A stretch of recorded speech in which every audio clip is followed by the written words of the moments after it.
It's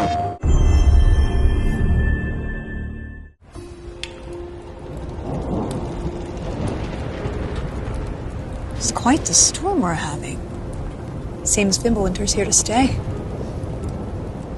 It will pass, though. All things do. In the meantime, how about a story while we warm by the fire? Those filthy spies. That old man sees more now than he did when he had both eyes. Ah, one of my favorites. It's a story of adventure. A father and son working together to overcome insurmountable odds, setting in motion the greatest war the 9 realms have ever seen. I'm getting a bit ahead of myself. Let's start from the beginning. There once was a god from a far-off land who settled in Midgard, disguised as a man. He started a new life, had a wife and a boy. They were happy together. In peace, they found joy. His wife passed away. Kratos mourned with his son. But where one journey ended, a new had begun. Faye's final request, though it seemed rather bleak, spread my ashes atop the 9 realms' tallest peak.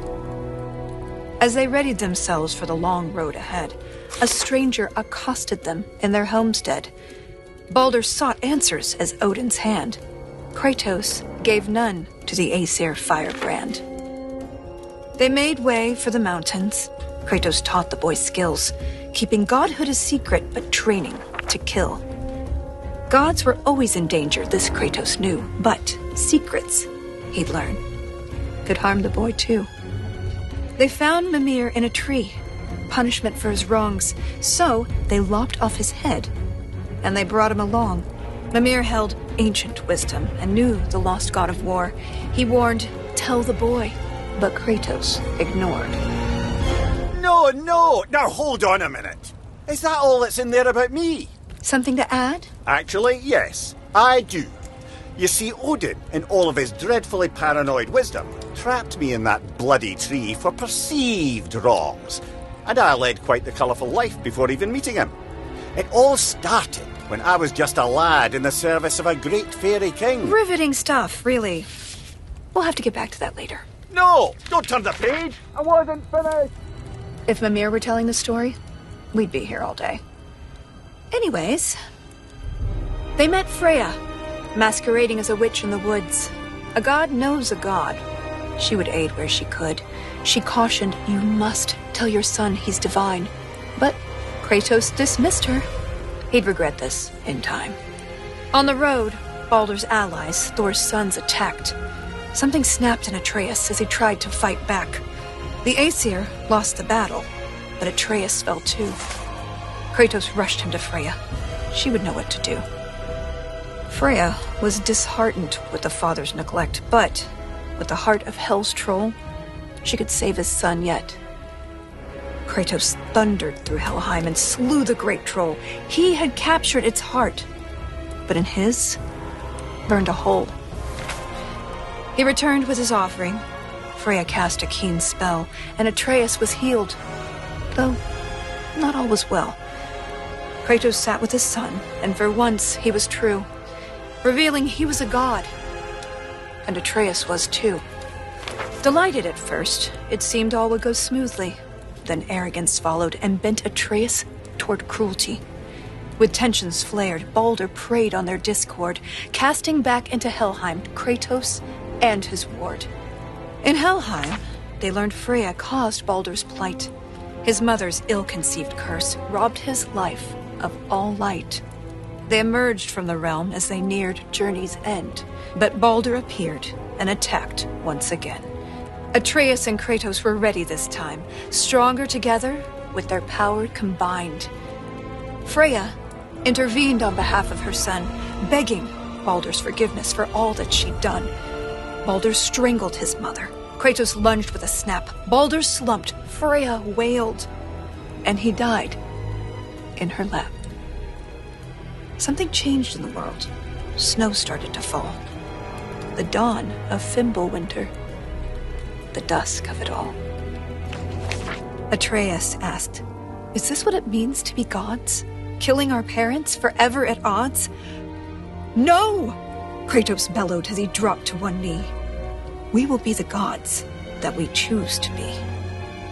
Finally, together, they reached the Great Peak, finding Jotunheim's temple, the giants' retreat. A prophetic mural showed the life they had led.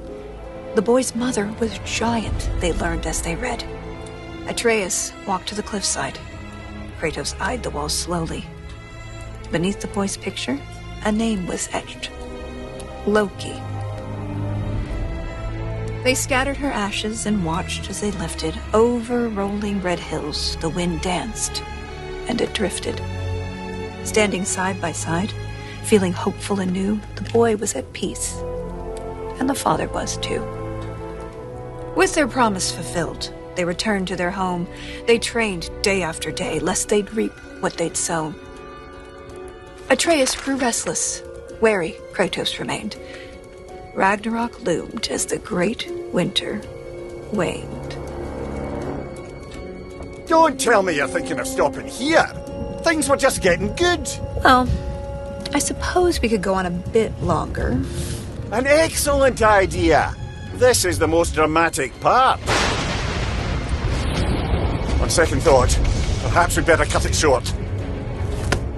It seems that we're out of time. If you want to know how this story ends, I'm afraid you'll have to find out for yourself.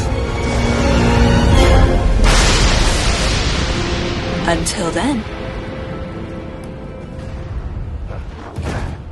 You seem like a calm and reasonable person. Are you a calm and reasonable person?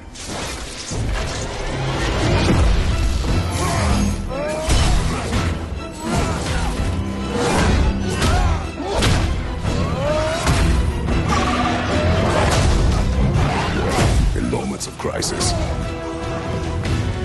panic does nothing. Harness it.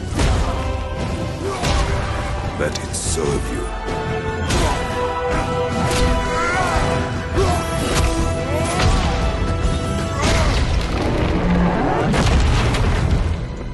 Here!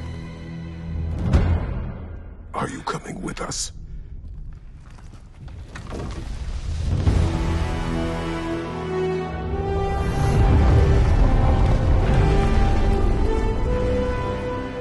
You'll get your answer soon enough.